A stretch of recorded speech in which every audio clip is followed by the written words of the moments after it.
Morning, good evening, good afternoon. We are at the final stage of this interactive webinar. And as we say, we've saved the best for the last. And we have with us Mr. Parmesh Shah from the World Bank, who has a wide range of experience in the topic that we are discussing.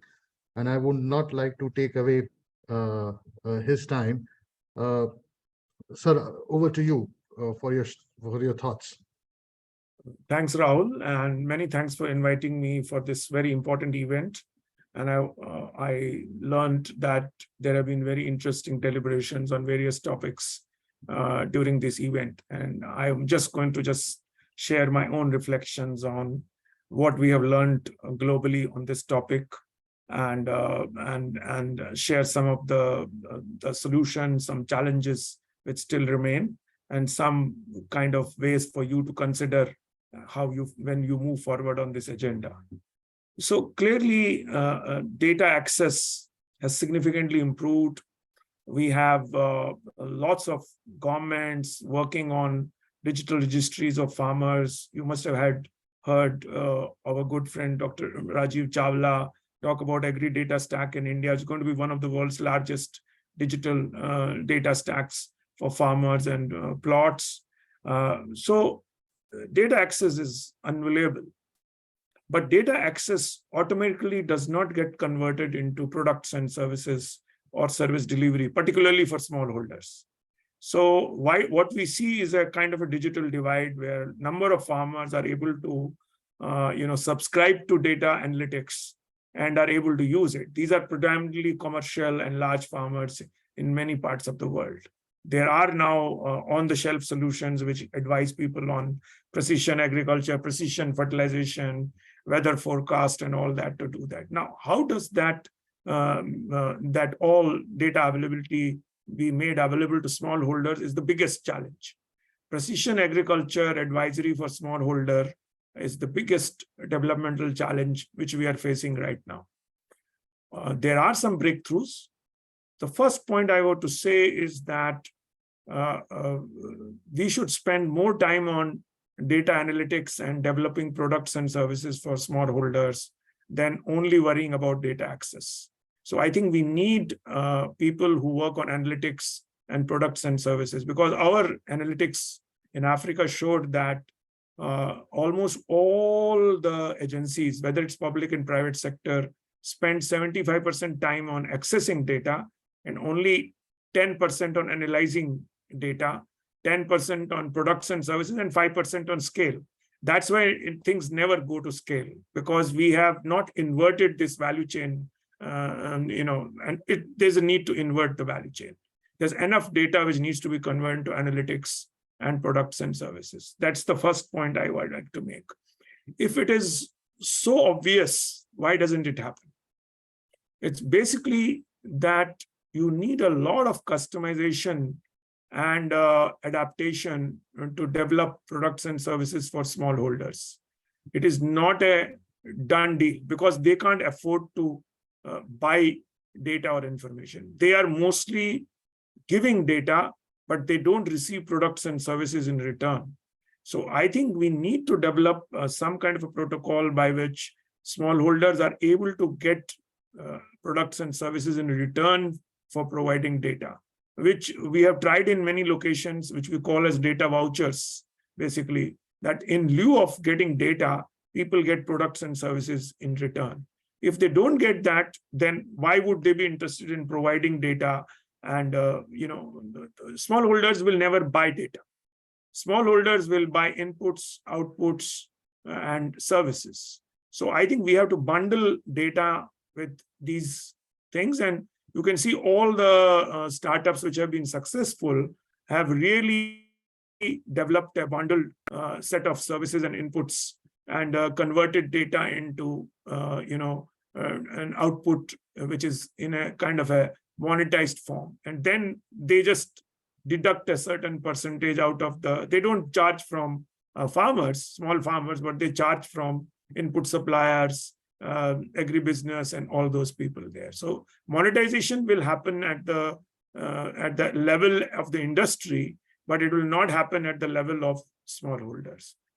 But smallholders also need a seat at the table. And our experience shows that farmer and producer organizations are a very good way of engaging farmers. It will be impossible to engage 500 million smallholders globally onto any platform directly, because there is also a demographic divide. There are younger people who can engage with data much more fluently. There are a lot of older people who are farmers, cannot engage with the data in the same way.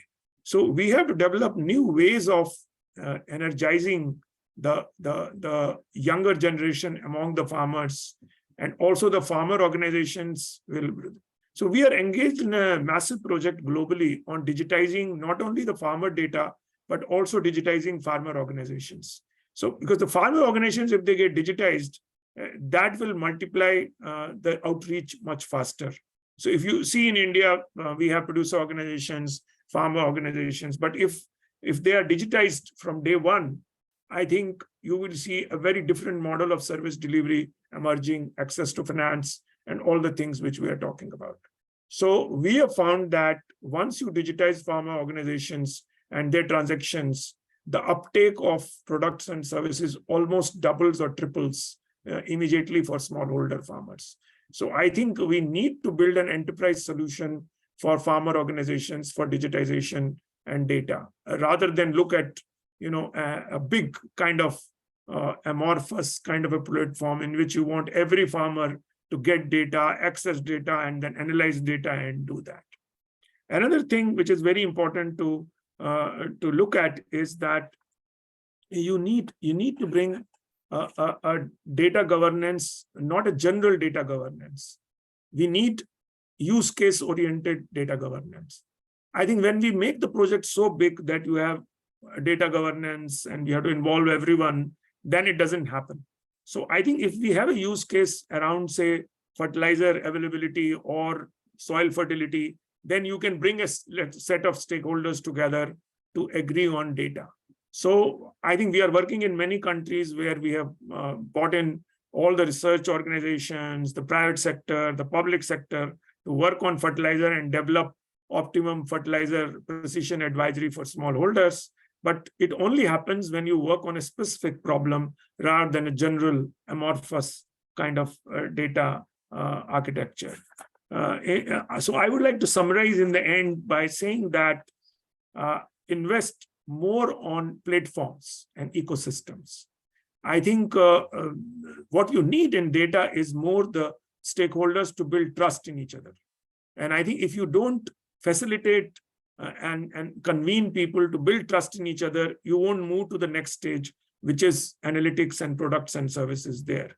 So my experience has been that if you spend enough time on building platforms and ecosystems and build trust among the various stakeholders, you can do that. There is a lot of talk about data security and all that stuff. So I think there are a lot of technological developments like confidential computing, which allows you to encrypt data so that all the data is not shared, but only certain data which is relevant can be shared. So we need to invest also in technology platforms which accompany the data platforms and the innovation platforms. Finally, I think data should be converted into innovation and products and services. If data does not get converted into that, smallholders will not benefit. So just sitting on data, which is lying in many places, not being used for a long time, and neither getting converted into products and services of no use. So we need to build protocols for data access, which allow people to develop products and services on a rapid basis. And I can say that we have almost like thousands of innovators working on converting data into products and services. We need to build an enabling environment for them to thrive. And the government should invest more in the public good side of it and make sure that that public good data is shared with the innovators so that they don't end up spending a lot of time on collecting data, but spend more time on developing products and services there. Thank you very much and appreciate you listening to me. Thank you very much. Over to you, Rahul. Thank you, Parmeshwar, and Thank you so much for these remarks, despite your tight schedule. And honestly, if there is one message out of the 100 valuable points that you have said in your conversation, I would say that people need to start at the start thinking at the systems ecosystem level rather than point solutions. And access to data is not enough. It's about how do you use that data to create services for smallholder farmers while making them integral part of the governance mechanism, maybe through farmer cooperative organizations.